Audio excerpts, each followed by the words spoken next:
शारदा शारदाम्बुजवदना वदनाम्बुजे सर्वदा सर्वदास्माकं सन्निधिं सन्निधिं नमस्तस्मै भगवते नारदाय महात्मने कामक्रोधविहीनाय ऋषीणां प्रवराय च गुरुर्ब्रह्मा गुरुर्विष्णुः गुरुर्देवो महेश्वरः गुरुः साक्षात् परब्रह्म तस्मै श्री गुरवे नमः। मनोजवमारुतुल्यवेगं जितेन्द्रियं बुद्धिमतां वरिष्ठं वातात्मजं मानरयूथमुख्यं श्रीरामदूतं शरणं प्रपद्ये सर्वमङ्गलमाङ्गल्ये शिवे सर्वार्थसाधिके शरण्ये त्र्यम्बके गौरी नारायणी नमोस्तुते। भगवान् गोपाल कृष्ण महाराज की जय। सीताकांत स्मरण जय जय राम महारुद्र हनुमान की जय। श्री अनंत कोटि ब्रह्मांड नायक राजाधिराज सच्चिदानंद सद्गुरु श्री ब्रह्म चैतन्य महाराज की जय। श्री ब्रह्मानंद महाराज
राम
शनिवार नाही मारुती कसा म्हणून मला हसायला आलं जरा. पण मी जी काय कीर्तनाची सिरियल लावलेली आहे 120 दिवसाची, त्यामुळे ह्या गतीने आपल्याला जायचं. तिथे मी वार बघितलेले नाहीये.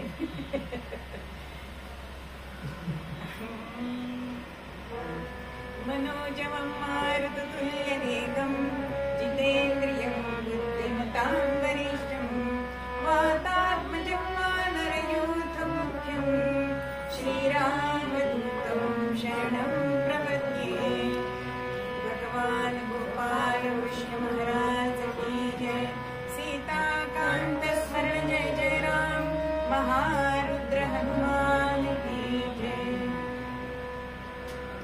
मारुतीराय हे शूर आणि धीर, तुकोबा त्यांचं वर्णन करतात ह्या 3 चरणाच्या अभंगामध्ये की शरण शरण हनुमंता तुम्हा आलो रामदूता.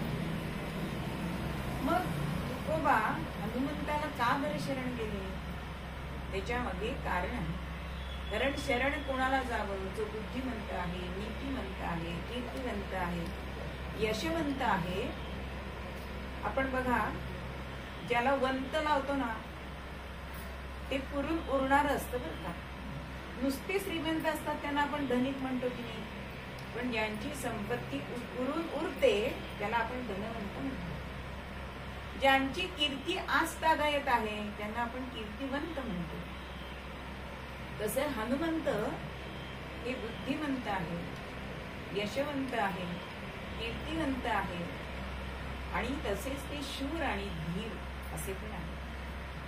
अत्यंत शूर असणारे असे हे मारुतीराय आहे.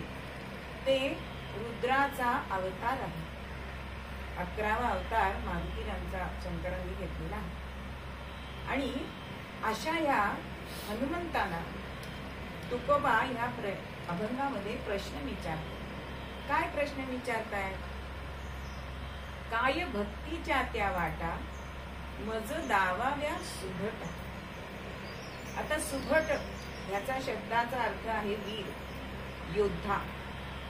आणि भट्ट म्हणजे द्विज, ब्राह्मण, म्हणून गागा भट्ट असं जे आपण म्हणतो तसं हा सुभटा म्हणजे चांगला योद्धा असणारा अशा या हनुमंता, मी आज तुला विचारायला आलेलो आहे. काय विचारायला आलोय? की काय भक्तीच्या त्या, म्हणजे ज्यांनी सगळ्या वाटा चोखाळलेत भक्तीच्या, त्यालाच तो मार्ग विचारणं बरोबर आहे ना. समजा आपण एखादा पदार्थ करायचाय तर आपण जाणकाराला विचारायला पाहिजे, पुस्तकाला विचारून चालेल का? नाही चालणार. तसं तुकोबांनी सुद्धा भगवंताची भक्ती केली, तरी सुद्धा आपल्यापेक्षा श्रेष्ठ असणारे ते मारुतीराय, म्हणून त्यांना ते विचारायला आलेले आहे की काय भक्तीच्या त्याला.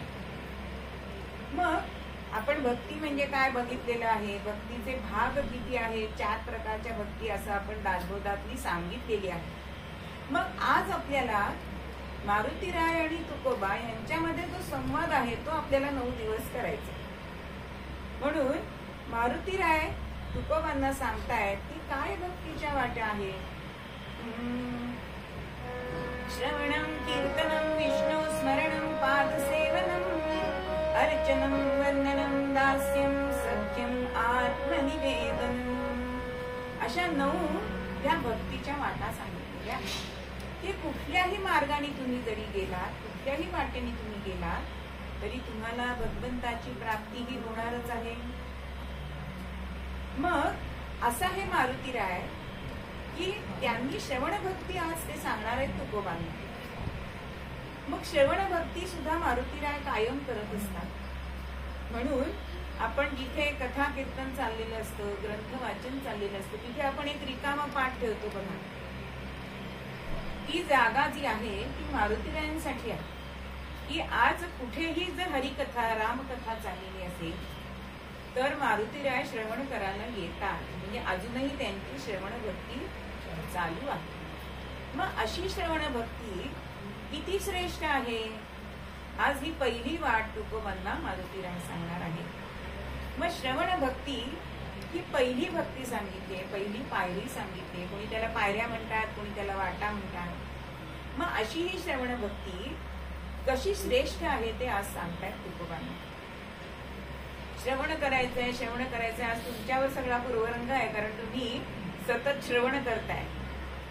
म्हणून असे जे श्रवण आहे ते श्रवण हे महत्वाचं सांगितले. एकदा बादशाह बिरबलाला म्हणतोय की बिरबला, मी जे काही दरबारात सांगतो ते सगळेजण ऐकतात, पण ते कसे ऐकतात याचं तुला काही मोजमाप काढता येईल का? बिरबल म्हणते, खावीन मला 8 दिवस द्या. काही प्रश्न असे असतात की त्यांची लगेच उत्तरं देता येत नाही, ती कृतीने दाखवावी लागतात. आणि त्याप्रमाणे 8 दिवसाची मुदत घेतली. आणि एकदा बादशाहला आपल्या घरी नेलं बिरबलाने. आणि खावीन मी आज तुम्हाला सांगणार आहे की तुमच्या दरबारातली लोक कोणत्या कोणत्या प्रकाराने श्रवण करतात. 3 मूर्ती तिथे उभ्या होत्या. तिन्ही मूर्ती या अत्यंत समान होत्या. आता बादशाहला कळे ना की ह्याच्यातलं मला काय करणार, श्रवण कोण काय करणार. खावीन थांबा जरा. या मूर्ती मी एका शिल्पकाराकडनं बनवून घेतली. या तुम्हाला सारख्या दिसतायत, पण ह्या मूर्तींमध्ये भेद आहे, वेगळेपणा आहे. तो वेगळेपणाच म्हणजे तुमच्या प्रश्नाचं उत्तर आहे. आणि मग बिरबलांनी एक छोटी काडी घेतली, म्हणजे तार घेतली समजा, ती लवचिक आहे, आणि ती पहिल्या मूर्तीच्या कानातून घातली.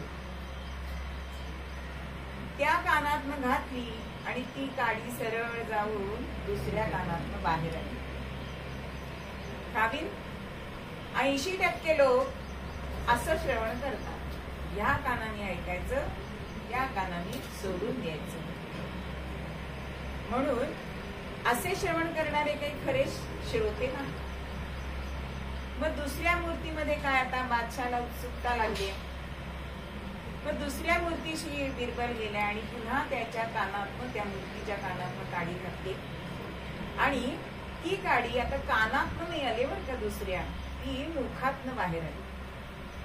म्हणजे जे श्रवण केलंय ते दुसऱ्यांना सांगण्यासाठी जे उपयोग करतात, अशी माणसं जवळजवळ 15 ते 18% असतात. म्हणजे 80 अधिक 18 म्हणजे 98 झाली. आता शेवटच्या मूर्तीपर्यंत हा बिरबल आलाय आणि ती मूर्ती, त्या मूर्तीच्या कानातनं त्यांनी ती परत काडी घातली. आणि आता तिसऱ्या मूर्तीतनं ती काडी कुठून बाहेर आली, तर ती त्यांच्या हृदयातनं बाहेर आली, त्या मूर्तीच्या. म्हणजे जे श्रवण केलंय ते अंतःकरणापर्यंत जायला पाहिजे, तसं त्या मूर्तीच्या हृदयातनं आले. म्हणजे ते श्रवण जे केलंय, की आपण परवा जन्माष्टमीच्या दिवशी घेतला होता अभंग, की या श्रुती पात्रे हृदयालयी उतरे. जे आपण कथा ऐकू, जे आपण श्रवण करू, ते हृदयापर्यंत जायला पाहिजे. बरं, नुसतं हृदयात जायला हवंय का, ते आचरणात यायला पाहिजे. नाही तर नुसतंच आपण कोरडे पाषाण असं आपण म्हणतो, की असं नाही होता कामा. म्हणून श्रवण हे एकतानतेने करायला पाहिजे, की किती थोडं तुम्ही श्रवण करा, पण ते असं श्रवण करा की ते तुमच्या हृदयापर्यंत पोहोचले पाहिजे. मग आता वर्गामध्ये आपण बघतो की 70 मुलं हल्ली वर्गात असतात. आपण आपल्या काळचा काळ घेतला तर 40-45. मग आता शिक्षक शिकवत असतात, एका तरी मुलाला ते कानाशी जाऊन सांगतात का हो की नाही तू असं कर म्हणजे तुझा पहिला नंबर येईल, असं नाही ना सांगत. मग तरी सुद्धा वर्गात एकच मुलगा मेरिट मध्ये काय येतो, काही मुलांना फर्स्ट क्लास मिळतो, काही मुलांना पास क्लास, अगदी तृतीय क्लास मिळतो, आणि काही जण नापास होतात. म्हणजे शिक्षकांनी सगळ्यांना सारखंच शिकवलंय, पण त्यांनी ऐकायचंय कसं, हे त्यांनी जसं ऐकलं तसं त्यांच्या पदरात माप पडलं. म्हणून काही जण पहिले आले, काही जण नापास झाले. म्हणून श्रवण करणं ही सुद्धा एक कला सांगितली, कारण ती भक्ती आहे. म्हणून श्रवण हे पहिलं आहे. म्हणून आपण बाळाला बाळ पहिलं ऐकत असतं बघा, म्हणून ते बोलत नाही. आपण जर कोशिश सिनेमा बघितला असेल, त्याचे आई वडील मूकबधीर होते आणि तो आणलेला खुळखुळा त्यात काहीच नव्हतं, आणि त्यामुळे ते बाळ बघतच नव्हतं त्याच्याकडे, आणि त्यांना असं वाटायला लागलं की हे बाळ आपल्यासारखंच मूकबधीर झालं. पण जेव्हा त्यांना आंधळा एक स्नेही भेटला आणि तेव्हा त्यांनी उघडून दाखवलं की खुळखुळ्यात काहीच नाहीये, मग त्यांनी पैसे घातलेत, सुटे पैसे, आणि मग इकडे खुळखुळा वाजवला की तो इकडे मुततोय बाळ, इकडे वाजवत. म्हणजे श्रवण करणं ही लहानपणापासून बाळाला सवय असते.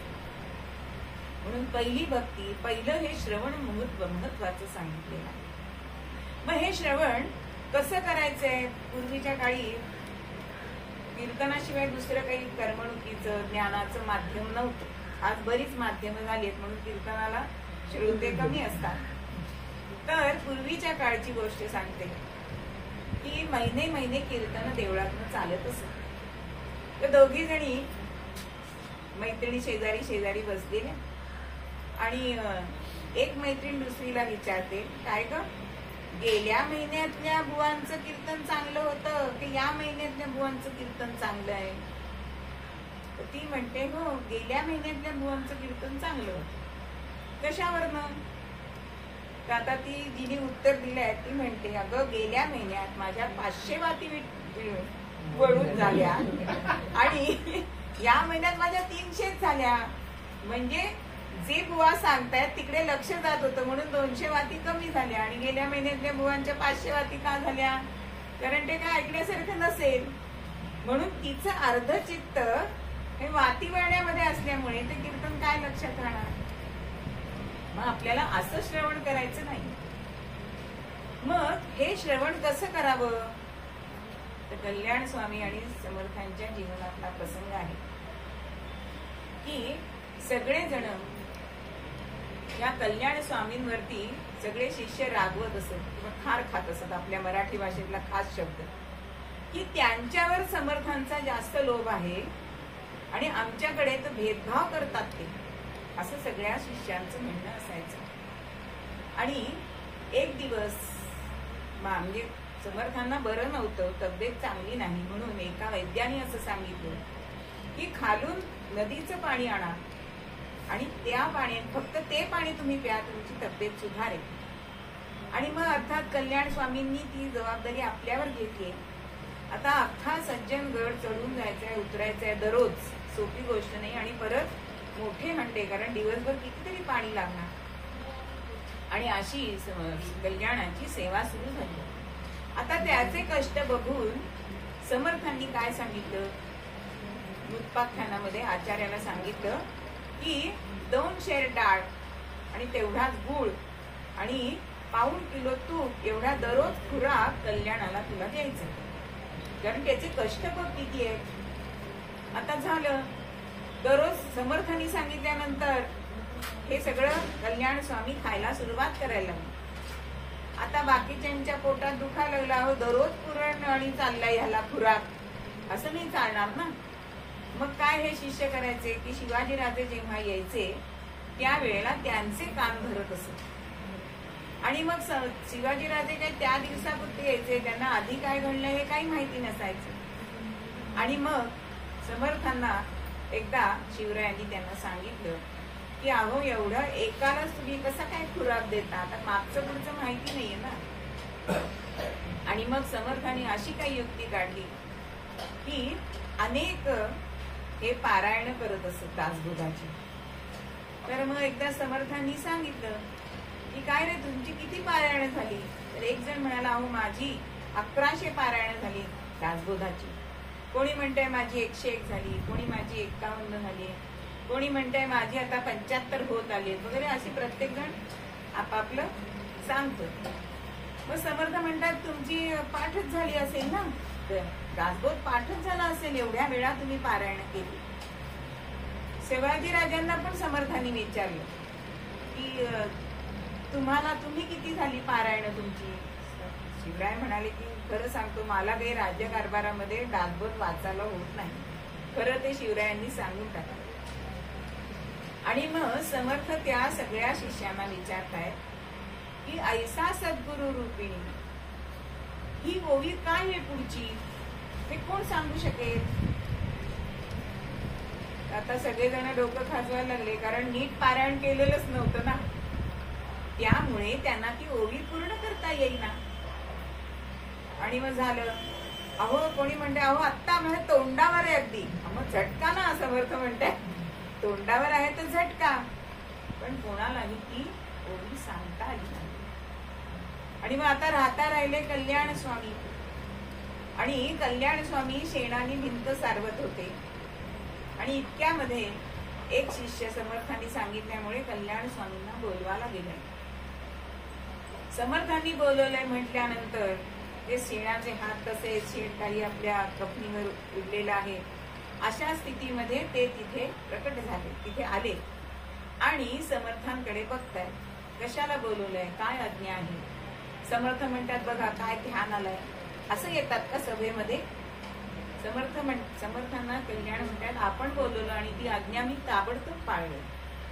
आता ह्याला विचारा, ह्यानी काही पारायण केलेलीच नाहीये, ह्याला विचारा ती ओवी बघू येते का. आणि मग समर्थांनी ती सांगितली की ऐसा सद्गुरु रूपिणी पूर्ण रूपिणी. पुढे काय रे ओवी आहे कल्याणा, तर तुटे भेद गडसणी देहाविण लोटांगणी तया प्रभू श्रीराम, अशी पूर्ण ओवी कल्याण स्वामींनी सांगितली. आणि समर्थ म्हणतायत कुठे आहे ही ओवी. समर्थ म्हणतायत दासबोधात कुठे आहे, त्याचं काय ठाव ठिकाण माहिती का तुला. हो म्हणे 7व्या दशकात पहिल्या समासात 18 होत्या. समर्थ म्हणताय बघा रे जरा काढून दासबोध, नाही तर ठोकून देतो ऐसा असे, असं तर सांगत नाही ना कल्याण. आणि मग सगळ्या शिष्यांनी दासबोध उघडला आणि बरोबर ठिकाणा होता. मग समर्थांनी विचारलं की तुम्ही किती वेळा केला पारायण, किती वेळा केलं दासबोधाचं? तेव्हा ते म्हणाले मला कुठे वेळ आहे. जेव्हा तुम्ही मला दासबोध लिहायला सांगितलात ना, तेव्हा मी जो ऐकला ते माझ्या लक्षात. म्हणजे श्रवण कसं करायचंय तर कल्याण स्वामींसारखं आपण श्रवण करायचं. त्या 3 मूर्तीतल्या शेवटची जी मूर्ती आहे तसं आपण श्रवण करायचं. म्हणून असं श्रवण करायचंय की श्रवणाने काय होतं तर श्रवणाने मनाचा मळवटा जातो. जशी देहाला आपण पाण्याने आंघोळ घालतो तसं श्रवण ही मनाची आंघोळ आहे. मन त्यांनी शुद्ध होतं. बरं, समर्थ म्हणताय की काय काय ऐकावं. समर्थांनी फक्त हरिकथा ऐका असं नाही सांगितलेलं, तर अनेक प्रकारचे ग्रंथ वाचा, ग्रंथ ऐका, संगीतातले राग ऐका, औषधी वनस्पतींची माहिती ऐका, सगळ्या प्रकारचं श्रवण करा. म्हणून आपण जो श्रवण करतो त्याला बहुश्रुत असं म्हटलं जातं. म्हणजेच ऐसे अवघे ऐकावे, परंतु त्यातलं सार आपण शोधून घ्यायचंय आणि असार ते त्यागून टाकावे, या नाव श्रवण भक्ती असं समर्थ सांगतात. की सगळं जरी ऐकलं तरी आपल्याला लाभाचं काय आहे त्यातलं सार आपण शोधून घ्यायचंय आणि असार ते त्यागायचंय, याला श्रवण भक्ती असं म्हटलं जातं. मग अशी श्रवण भक्ती ही करण्यासाठी उद्युक्त करणारे सुद्धा आपल्याकडे काही दृष्टांत आहेत. की नाथांच्या वाड्यावरती कायम कथा कीर्तन होत असे. मग नाथांची वाणी कशी होती हो? नाथांची वाणी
श्रवणाला येतील त्यांना 1-1 किलो साखर दिली जाईल असं दवंडी पिटवलेली होती.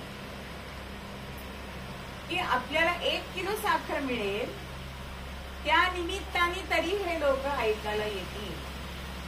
मग आता पूर्वीच्या काळी कुटुंब मोठी, मग घरातली जर सगळी जण गेली तर 7-8 किलो साखर घरात येईल ना.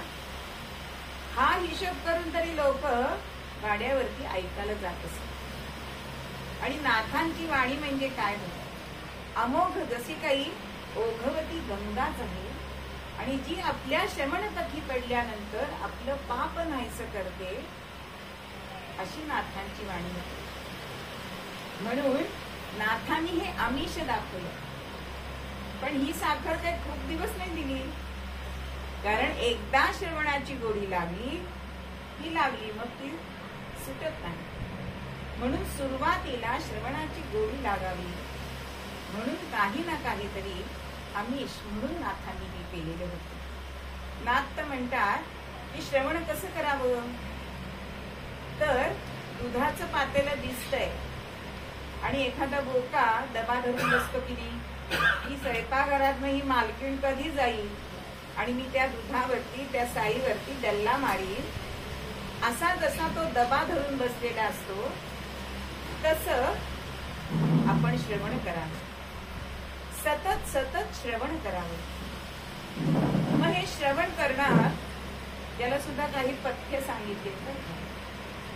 काय पथ्य सांगितले की श्रवण करताना नेहमी वक्त्याच्या आधी जावं बरं का. हे पहिलं पथ्य सांगितलेलं आहे. त्यानंतर दुसरं पथ्य सांगितलंय पुढे बसावं. मागे बसलं की बाकीची बोलतात आणि मग आपल्याला नीट श्रवण करता येत नाही. म्हणून दुसरं जे पथ्य सांगितलंय ते पुढे बसावं, म्हणजे आपलं एकचित्त श्रवणासाठी लागतं. तिसरं पथ्य सांगितलंय की अति खाऊन जाऊ नये, अति पाणी पिऊन जाऊ नये, म्हणजे मग मध्ये उठावं लागत नाही. म्हणून सुस्ती येणार नाही इतकंच मिताहार करून श्रवणासाठी जातो. त्यानंतर ती जिथे आपण श्रवणाला जाणार आहोत ती जागा स्वच्छ असावी, म्हणजे जेणेकरून जिथे किडे, मुंग्या, डास, ढेकूण असे कीटक नसतील की त्यांनी आपल्याला चावलं की आपलं लक्ष तिथे जातं. म्हणून श्रवणाची जागा सुद्धा ही चांगली स्वच्छ असावी. असं हे श्रवण करायचंय. आणि जे श्रवण तुम्ही कराल ते आपल्या मनापर्यंत जायचं. म्हणून रंगनाथ स्वामी एके ठिकाणी सांगतात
श्रवण करायचे ते सत्संगामध्ये करा. आज मुलं सुद्धा ऐकतायत ना, पण काय ऐकतायत, काय ऐकतायत हे पालकांना माहिती नाहीये. हल्ली कानात घातलं की ती आपली राहतच नाही. म्हणजे अगदी तरुणपणी तुम्ही कथा कीर्तन ऐका असं आमचं म्हणणं नाही, पण आपल्याकडे एवढी शास्त्र आहे, आपली संस्कृती काय आहे हे तर ऐका. वाचन तर करत अगदी कालबाह्य झालंय, पण तुम्ही कानाने ते ऐकू तरी शकता की नाही. कारण तुम्हीच ऐकलं नाही तर पुढच्या पिढीपर्यंत ते जाणार कसं. म्हणून श्रोत्यांना समर्थ काय म्हणतायत की तुम्ही जगदीश मूर्ती. अहो श्रोता नसेल तर आम्ही काय करणार. म्हणून समर्थ म्हणतायत की श्रोता कसा असायला पाहिजे, तो गुणज्ञ असायला पाहिजे, चतुर असायला पाहिजे आणि आतुरतेने श्रवण करणारा असायला पाहिजे. तर वक्ता सुद्धा मनोल्लासाने तो बोलत राहतो, प्रसन्न चित्ताने बोलत राहतो. म्हणून असं श्रवण करा की सत्संगामध्ये शास्त्र श्रवण करा. आज आपली 18 पुराणं आहेत, 4 वेद आहेत, उपनिषद आहेत. आपण त्याचा अभ्यास करत नाही, ते वाचत नाही, ऐकत नाही. आणि परदेशी लोक त्याचा अभ्यास करतायत आज, आणि त्यांनी सांगितलं की आपण ऐकतोय. अशी अवस्था आज झाली आहे. पण हे सगळं आपल्याकडे आहे. म्हणून हे श्रवण करायचंय. म्हणून पूर्वी आपल्याकडे लिपी नव्हती, त्यावेळेला हे सगळं श्रवणाने पुढे पुढे पुढच्या पिढीत गेलेलं आहे. म्हणून हे आपल्यापर्यंत पोहोचलंय, थोडं का होईना. मग ते श्रवण करून पाठांतर होतं. मग नुसतं शास्त्र श्रवण करायचं नाहीये, तर श्रवणाचं मनन करा. मनन करायचंय, त्याच्यावर चिंतन करायचंय आणि निधिध्यास लागला पाहिजे. आज मी काय ऐकू किंवा आज माझं काय ऐकायचंय, एक थोडं तरी अर्धा पाऊण तास तरी दिवसात आपण 24 तासातला काही ना काहीतरी युट्यूबवर कितीतरी माहिती असते, किती व्याख्यानं असतात. आज आपल्या हातामध्ये सगळं जग आलंय, पण आपण तो वेळ सगळा गेम खेळण्यामध्ये असा सगळा घालवतो. पण हे जर तुम्ही श्रवण केलं तर तुम्ही पुढची पिढी चांगली करू शकणार आहात, सुसंस्कृत करू शकणार आहात. आणि आपण बघितलं तर विद्वानांना जगामध्ये कुठेही मान नाही. म्हणून विद्वान व्हायचं असेल तर श्रवणाला पर्याय नाही. श्रवण भक्ती ही तितकीच श्रेष्ठ सांगितलेली आहे. म्हणून श्रवण ही पहिली पायरी सांगितली नवविधा भक्ती. आणि आता श्रावण महिना चालू आहे. मग श्रवण नक्षत्र ह्याच्यात येतं, म्हणून त्याला श्रावण हे नाव पडले. मग हे श्रवण नक्षत्र कसं असतं, 3 ताऱ्यांमुळे हे बनतं. तसं आपल्या कानामध्ये सुद्धा 3 हाडं आहेत आणि ती रचना तशीच आहे. आणि पौर्णिमेला हे चंद्राच्या जवळ येतं, म्हणून श्रावण महिन्यामध्ये श्रवण करावं असं सांगितलेलं आहे. म्हणून पूर्वीच्या काळी श्रावण महिन्यामध्ये अनेक ग्रंथ हे वाचन केले असत आणि सगळे श्रोते ते ऐकायला जात असत. नेहमी माझी आजी सांगायची की हे भागवतात सांगितलंय, कारण तिने आयुष्यभर भागवत ऐकलं. कारण तिथे सदावर्ते राम मंदिरात आणि डहाळकर राम मंदिरात कायम तिथे पुराण असायचं. तेव्हा आम्ही तिची चेष्टा केली, पण आज आम्हाला त्याचं महत्व कळतंय. कारण श्रवण केल्याशिवाय तुम्हाला ज्ञान प्राप्ती होत नाही. याचा एक किस्सा सांगते की माझी आई कीर्तनकार होती आणि तिच्यासाठी आपण एखादी व्यक्ती गेल्यानंतर काहीतरी सोडतो. तर मी म्हटलं तिला जे कीर्तन आवडायचं ते कीर्तन आपण ऐकूया, कारण मी त्यावेळेस कीर्तन करत नव्हते. तर मी वर्षभर कीर्तन ऐकलं.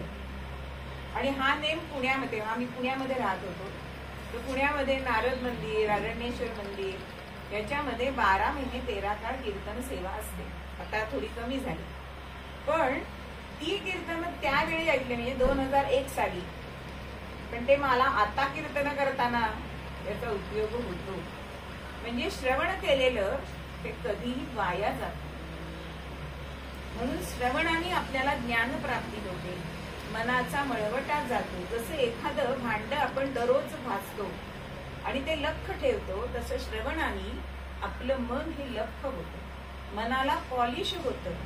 आणि पॉलिश केलेली कुठलीही गोष्ट लखलखतेच ना. तसं ज्ञान मिळाल्यानंतर ती व्यक्ती कुठेही उठूनच दिसते. तुम्ही नाही सांगितलं तरी लोक तुम्हाला विचारायला येतात. म्हणजे ह्याचा उदाहरण सांगते, मी काही खूप ज्ञानी आहे असं नाही, पण माझ्या सुनेच्या मैत्रिणी अगं काकूंना जरा हे विचार ग, असं केलं जातं. म्हणजे कधीतरी काही ना काहीतरी जे आपण ऐकलंय ते कधी वाया जात.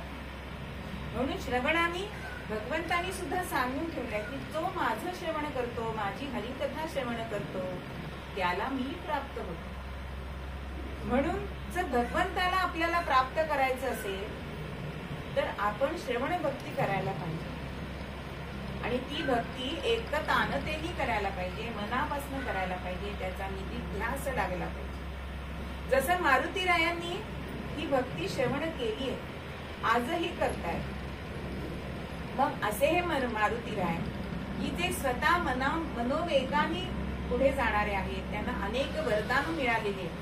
ज्यावेळेस त्यांनी सूर्यबिंब हातात घेतलं आणि खायला घेतलं, तेव्हा इतर देवांनी, इंद्रांनी त्याच्यावर जेव्हा वज्र टाकले आणि मारुतीराय मूर्छित झाले, तेव्हा हवा थांबली आणि त्या मुलाला जागृत करण्यासाठी म्हणून अनेक देवांनी त्याला अनेक अशी वरदान दिलेली आहे की त्याला चिरंजीव मिळालेला आहे. इच्छाधारी रूप धरू शकतो, म्हणून लंकेमध्ये जाताना त्यांनी का छोटं रूप घेतलं, कुठलंही रूप तो घेऊ शकतो असं वरदान त्याला विश्वकर्म्याकडून मिळाले. असे प्रत्येक देवतांकडून या मारुतीरायांना वरदान मिळाले. पण तरी सुद्धा एवढे असून सुद्धा त्यांनी ह्या भक्ती सोडल्या नाही. त्यांच्या जीवनात ह्या भक्ती आपल्याला दिसतात. म्हणून अशा या मारुतीरायांना तुकोबा सांगतात, विचारतात काय भक्तीच्या त्या वाट. मग ही भक्तीची वाट जर आपल्याला चोखाळायची असेल तर आपण जी पथ्य आता ऐकलीये ती पथ्य आपण दररोज पाळूया. दररोज नमन तेच काय ऐकायचंय असं करून उशिरा येऊ नये. म्हणजे श्रवणाचा हे जो लाभ आहे, बरं आपण श्रवण केलंय ना ते दृढ व्हायला पाहिजे. का तर ते दुसऱ्याला सांगता येतं. घरी जाऊन एखाद्या आपल्या नातवांनी विचारली काय ग गोष्टी तिथे सांगतात त्या सांग, तर आपल्याला एखादी गोष्ट सांगता आली पाहिजे. म्हणजेच ते आपण जर मनापासून ऐकलं तर ती गोष्ट आपण सांगू शकतो. कारण जर श्रवण म्हणून आपल्याकडे ते काय सिरियल होती ना, कानान बहिरा मुका परिमानी, म्हणजे तो खरा मुका नसतो पण त्याचं श्रवण नसतं म्हणून त्याला बोलता येईल. म्हणून श्रवण हे चांगलं असायला पाहिजे. म्हणून तुकोबा सुद्धा एका अभंगामध्ये म्हणतात, तुम्ही ऐका रे कान, तुम्ही ऐका रे कान,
माझ्या विठोबाचे माझ्या आपण मागणं जेव्हा संध्याकाळी म्हणतो की आपण भगवंताला काय प्रार्थना करायची की तुझे नाम ऐकण्यासाठी माझ्या श्रवणाला तू त्याच्यामध्ये शक्ती दे.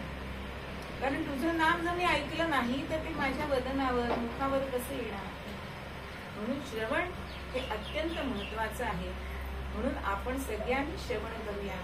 आज ही पहिली भक्ती मारुतीरायांनी तुकोबांना सांगितलेली आहे आणि अशाच आपण नवविधा भक्ती या दररोज ऐकायचे. सगळ्यांनी श्रवण नक्की करायला या. सुरुवातीपासून या सगळी पथ्य पाळा. म्हणून मूळ अभंगामध्ये आपल्याला तुकोबा हेच सांगताय, शरण शरण हनुमान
त्यांच्याकडे सरदार असलेले की ज्यांच्या हातातली 5,000 फौज होती, त्याचे अंमलदार असणारे संतोबा पवार हे कीर्तन ऐकण्यासाठी आलेले होते.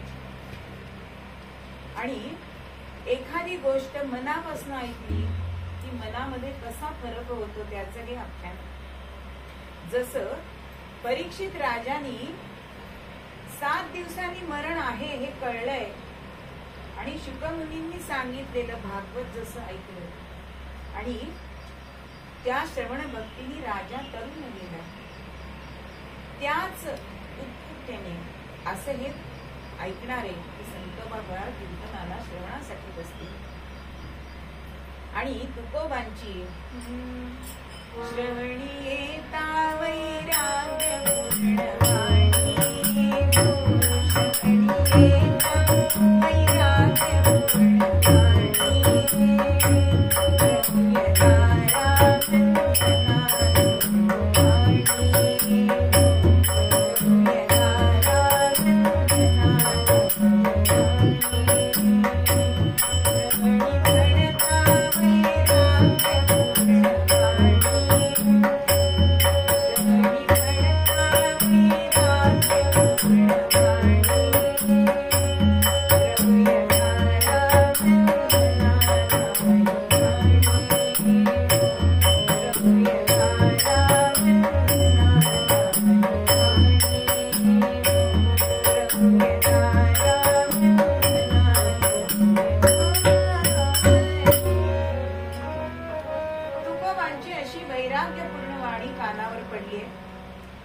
आणि मनामध्ये विचार आलाय की आपण आयुष्यभर केलं काय? द्रव्य, दारास, नोकर, चाकर याच्यामध्येच आपण सगळा वेळ घालवला. आतापर्यंतच आयुष्य असं घालवलं, पण आपण त्या लक्ष्मीपतीला भजलंच नाही, त्याचं नाम आपल्या मुखावर आलंच नाही. आणि तत्क्षणी त्यांच्या मनाने विचार केलाय की आता आपण जे श्रवण केलंय ते अंमलात आणायचंय, आचरणात या मायेमध्ये आपण गुंतायचं नाही. म्हणून जसा गोपीचंद राजांनी सर्वसंग परित्याग केला होता, त्याप्रमाणे ह्या संतोबा पवारांनी एका ब्राह्मणांना बोलवलंय आणि आपल्या घरादारावर सगळ्या संपत्तीवर पाणी सोडलंय. संकल्प सोडलाय की आजपासून मी ह्याचा मालक नाही. आणि राजवस्त्र होती ती परत पाठवून दिली. आणि त्याच देवळामध्ये हे हरिनाम स्मरण करत बसले.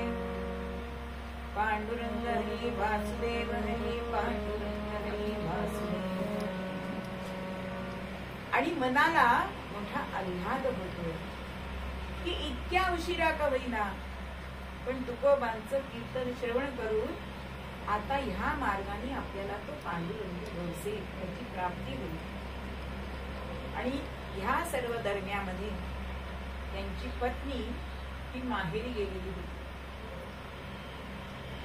आणि ती माहेरून पालखीतनं येतेय. पण आज राजवाड्यामध्ये वेगळीच माणसं आहेत, तिला समजेना. आणि मग एका शिपायाने सांगितले की संतोबा देवळामध्ये बसलेले आहेत, त्यांनी सर्व संग परित्याग केलेला आहे, म्हणून पालखी देवळामध्ये नेली ती. आणि खरंच आपला पती हा सर्व संग परित्याग करून तिथे नामस्मरण करताना दिसतो. संतोबांनी तिच्याकडे बघितलंय आणि त्यांनी सांगितलंय की तुझा मार्ग तुला वेगळा मोकळा आहे, तुला कुठे जायचं असेल तिथे जाऊ शकतेस, माहेरी राहू शकतेस. आम्ही आता सर्वसंग परित्याग केला आणि आम्ही आता आयुष्यभर आम्ही भगवंताचं नामस्मरण करणार. आता ही पतिव्रता होती आणि ती सांगते की ह्या चरणाला मी सोडणार नाही. तुम्ही जे व्रत घेतलाय त्याच्यामध्ये मी सुद्धा तुम्हाला सहभागी होईल, तुमच्या बरोबर मी इथेच राहीन. कारण हे चरण मी सोडणार नाही, तुमच्या सावलीप्रमाणे मी तुमच्या बरोबर राहील. आणि मग असं झाल्यानंतर तिने सुद्धा आपले सगळे दागदागिने, पालखी ही सगळी लोकांना वाटून टाकलेली आहे आणि ती सुद्धा तिथे राहायला लागली. पण आता दोघांनी नुसतं इथे राहायचं पोटा पाण्याचं काय?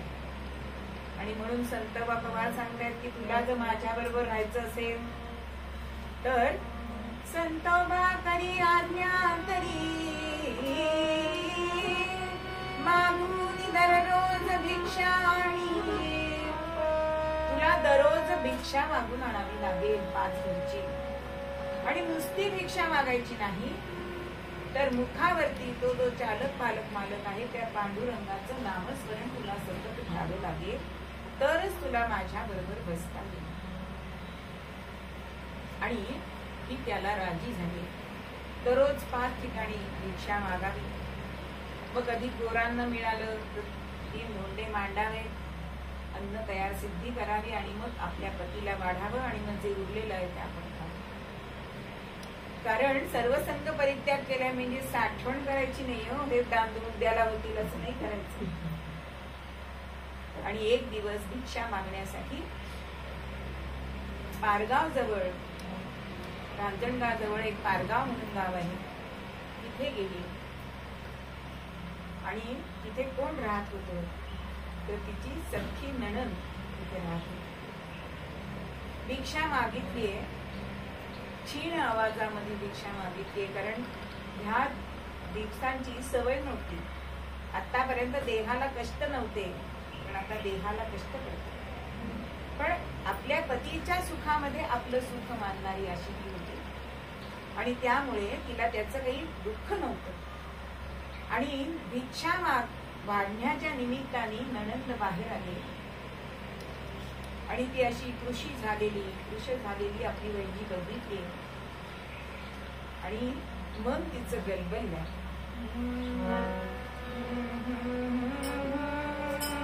वाटते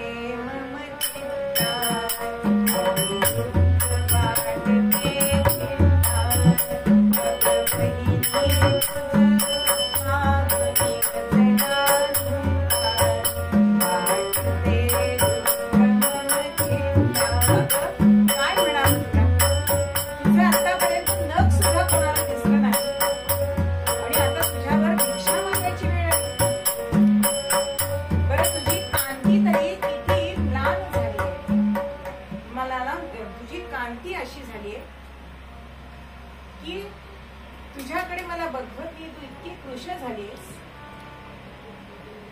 काय म्हणावं. दादानी तरी असं कसं केलं. पण ही आपल्या पतीबद्दल काहीही बोलत नाहीये, त्याला दूषण देत नाहीये. वंस मला भिक्षा घाला म्हणजे मी दुसऱ्या घरी जाईल. पण नंदेला असं वाटलं की दारोदारी कशाला हिला फिरवायचं, म्हणून 5 घरची भिक्षा मीच देते. म्हणून पंचपक्वान्नांची भिक्षा घातलीये. आता पत्नीला तरी कुठे हो सवय होती, 5 घरी भिक्षा मागायचे, 5 घरची भिक्षा नंदेनीच घातली. आणि म्हणून पंचपक्वान्नांची घेऊन भिक्षा आलीये आणि पतीला ताट मांडतीये आणि ती भिक्षा पानात वाढते. पण संतोबांनी ओळखली आहे की एकाच घरची भिक्षा आहे. बघा, आपण सगळ्यांनी जरी बटाट्याची भाजी केली, रंग वेगळा होतो की नाही. कोणाची हळद जास्त पडते, कोणाची तिखट जास्त पडतं, कोणी हिरव्याच मिरच्या घालतं, चव वेगळी, रंग वेगळा, रूप वेगळं. आणि त्यामुळे ही 5 घरी मागितलेली भिक्षा नाहीये असं संतोबा ओळखतात आणि तिला म्हणतात, तुला भिक्षा म्हणजे काय म्हणते का गं? मागणे भिक्षा प्रभु चरणी लागण्या रक्षा. मागणे भिक्षा प्रभु चरणी लागण्या रक्षा. भिक्षा साधन जोडाना, भिक्षा साधन जोडाना. भिक्षा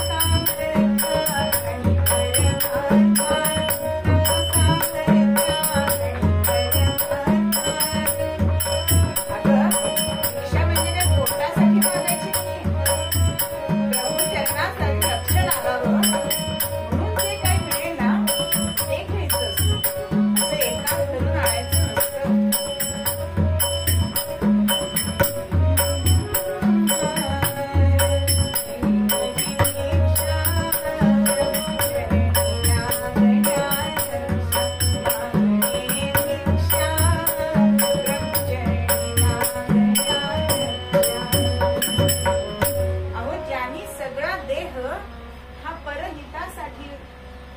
उपयोगात आणायचं ठरवलंय त्याच्यासाठी तो दक्ष झालाय, त्याच्यासाठी भिक्षा आहे. तर तुकोबा म्हणताय भिक्षा पात्र अवलंबणे लाजीरवण.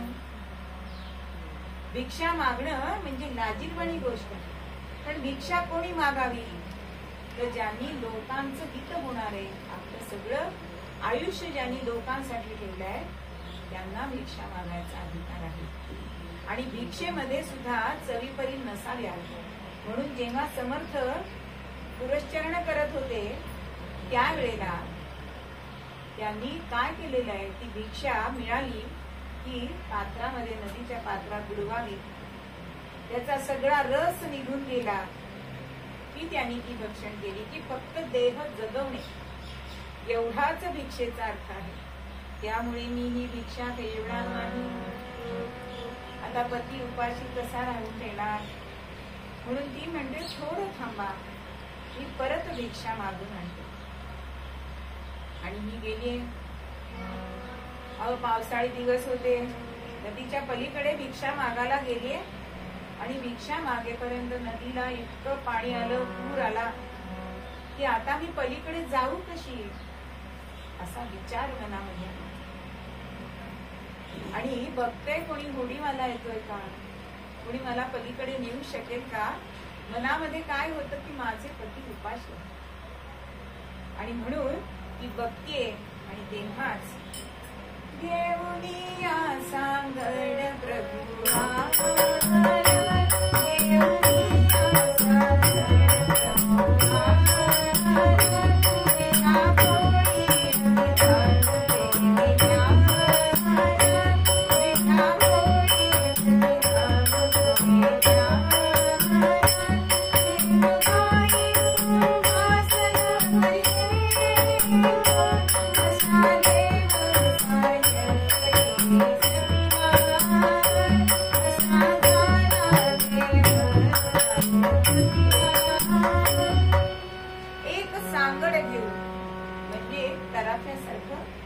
वाहन घेऊन एक मनुष्य तिथे आला आणि प्रत्यक्ष भगवंत होता. मिठा कोळी म्हणून नावाचा असा हा त्यांनी नाव धारण केलं. आणि तो म्हणतो बाईसाहेब मी तुम्हाला पलीकडे नेतो. आणि ती त्या सांगडेवरती बसलीये आणि त्यांनी पलीकडे इकडे अलीकडे आणून सोडलं. आता ही राजघराण्यातली स्त्री होती हो. ती त्या विठ्या कोळीला म्हणते की एवढं तू मला या पावसात इथे आणलंस, पुरातनं मला सुखरूप इकडे आणलंस, आता ह्यातले 4 घास तू पण आमच्या बरोबर खा बरं. आणि तुला द्यायला पैसे नाहीत रे माझ्याकडे. तर तो म्हणतो काही काळजी करू नका. तुमच्या यजमानांनी जेव्हा ते फौजदार अंमलदार होते ना तेव्हा माझ्यावर इतके उपकार केले की ते ऋण फेडतोय असं समजा. आणि ती म्हणते पण मी जेवायला तरी ये, आमच्या बरोबर 2 घास खा. पण आता भगवंत कसे येणार? ते म्हणतायत मी आत्ताच हात पाय धुवून आलोच वाट निघून.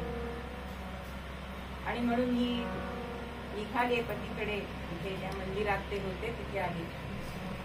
आता नदीला आलेला पूर बघितलाय आणि संतोबा म्हणताय अगं तू पलीकडून इकडे आलीस तरी कशी? एवढ्या पुरातनं बरं तू भिजलेली पण दिसत नाहीस. तेव्हा ती सांगते विठा कोळी नावाचा एक कोळी आला होता आणि त्यांनी मला इकडे आणलं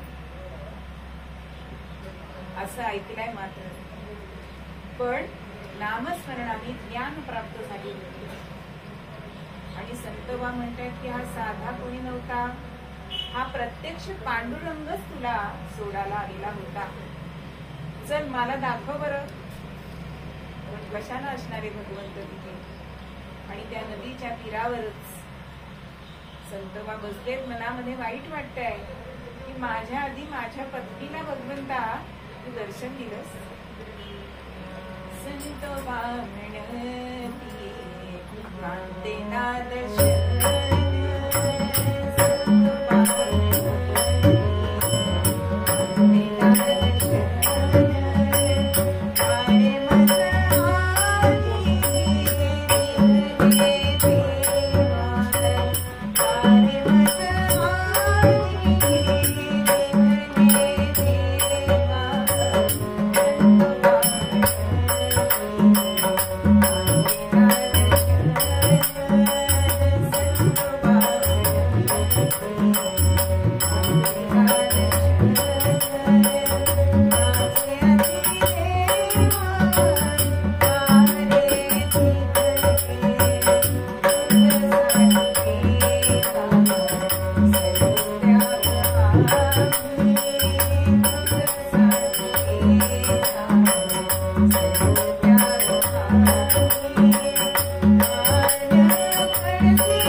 मी तुझ्यासाठी सर्वसंग परित्याग केला, पण माझ्या दृष्टीला तुझं दर्शन नाही आजी.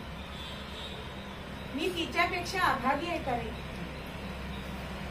पण तू मला दर्शन देण्यासाठी वेगाने ये, आणि तू दर्शन देईपर्यंत मी अन्न त्याग करणार. आणि तू वचन दिलायस ना की भक्तांसाठी तू येतोस, ते वचन पाळण्याची हीच वेळ आहे. आणि असं गाराणं या संतोबांनी पांडुरंगाला घातलं. आणि तिथे साक्षात पांडुरंग प्रकट झाले. अहो, एक कीर्तन ऐकून सर्वसंग परित्याग करणारे म्हणजे संतोबांनी किती चांगलं श्रवण केलं असेल की ज्यांची वृत्ती ही वैराग्यपूर्ण झाली. ते कीर्तनकार पण तसेच होते. तुकोबांचं कीर्तन त्यांनी ऐकलं होतं, स्नेहलता साठ्यांचं नव्हतं ऐकलं. पण एक वेळ म्हणजे श्रवण कसं करावं, तर परीक्षित राजासारखं करावं, संतबा पवारांसारखं करावं की ज्या श्रवणाने भगवंताची प्राप्ती होते. मग अशी भगवंताची प्राप्ती श्रवणाने होते असं आपल्याला मूळ पद्यात तुकोबांना मारुतीराय सांगतात. मूळ पद्यामध्ये आपल्याला तुकोबा सांगतात.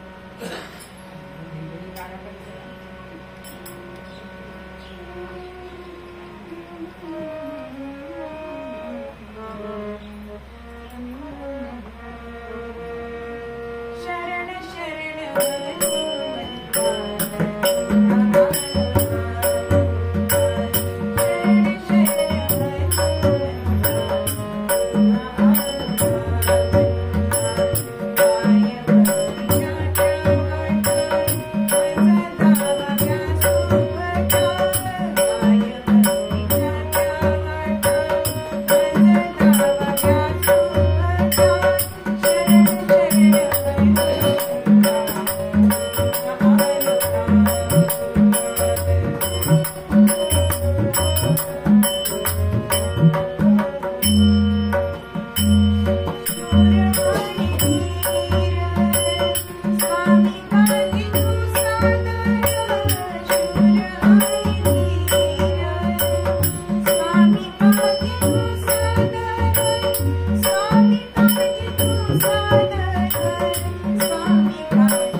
एक मागणी मागाया